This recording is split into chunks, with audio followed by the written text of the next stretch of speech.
صاحب से बारगाह में अर्ज है कि मजदूर की तारीफ क्या है, मजदूर किसको कहते हैं? जिसके नाखून बड़े हों या उसके बाल बड़े हों, इसको मजदूर कहते हैं। हकीकी जो मजजूब है, इस पहले लफ्ज का तर्जमा अगर आप देखेंगे ना तो उससे समझ आ जाएगा कि इससे असल मुराद क्या होता है। देखिए, एक तो होता है मजनून। मजनून वो होता है कि जिसके दिमाग में खलल हो, खराबी हो। तो ये जुनून फिर बड़ा शदीद भी हो सकता है, ये वक्ती भी हो सकता है, ये थोड़ा भी हो सकता है। तो ये है जुनून। और एक है जज्ब, जिससे बनता है मजजूब। जुनून से मजनून और जज्ब से मजजूब। अच्छा, जुनून का जो लफ्ज है इसका मतलब ही इंसान के दिमाग के अंदर खराबी है, लेकिन जो जज्ब का लफ्ज है इसका मतलब होता है खींचना, पुल करना। जज्ब खींचना, पुल करना, अरबी का लफ्ज। और मजजूब लफ्ज का मतलब हुआ खींचा हुआ, जिसे रहमत इलाही ने खींच लिया या जिसे तजल्ली इलाही ने खींच लिया, ये होता है मजजूब। अब मजजूब के साथ मामला क्या होता है कि वो अल्लाह की तरफ मुतवज्जे होता है। मजजूब अल्लाह की तरफ मुतवज्जे होता है, तो अल्लाह ताला उसके सामने कोई शय अपने असरार में से खोल देता है या अपनी तजल्लियात में से कोई शय उस पर खोल देता है।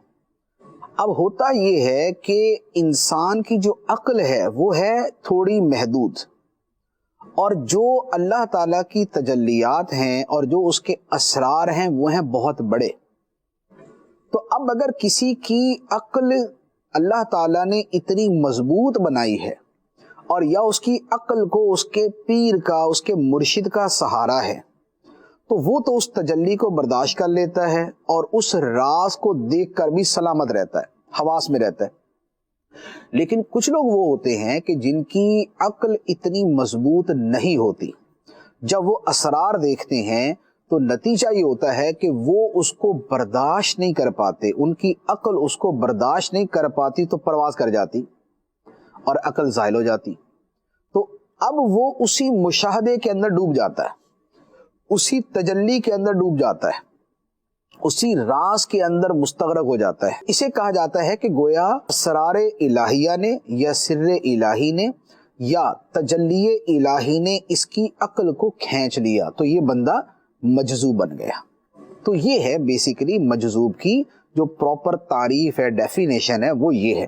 अब ये है कि भाई वो नाखून बड़े होना, बाल बड़े होना, ये क्या है? तो देखें, नाखून बड़े होना, बाल बड़े होना पागल के भी हो सकते हैं, कि जब एक बंदे को अपना होश ही नहीं है, अपनी हालत के सुधारने का है ही नहीं, तो उसके भी नाखून बड़े हो सकते हैं और बाल बड़े हो सकते हैं और गंदा मंदा भी हो सकता है। लेकिन चूंकि मजजूब की भी अक्ल ज़ाइल हो चुकी, तो लिहाजा उसके साथ भी यही होगा कि उसके भी बाल बड़े होंगे, उसके भी जो है वो नाखून वगैरह बड़े हुए होंगे। तो हर पागल मजजूब नहीं है। लिहाजा ये नहीं है कि किसी को भी देखा कि गंदा मंदा है और कूड़े पे बैठा हुआ है और जनाब उल्टी सीधी हाँक रहा है और चरस पी रहा है तो उसको मजजूब समझ के उसके पाँव के अंदर गिर पड़े, ये गलत है, ये बातिल है। जो मजजूब होगा उसका मामला मुख्तलिफ होता है। अब हम अपनी तरफ से किसी को मजजूब बना दें और अपनी तरफ से किसी को चरसी बना दें, तो ये भी नहीं होना चाहिए। ज़ाहरी हालत ठीक नहीं है तो उसको उसी कैटेगरी में शुमार करे कि ये मजनून में से है।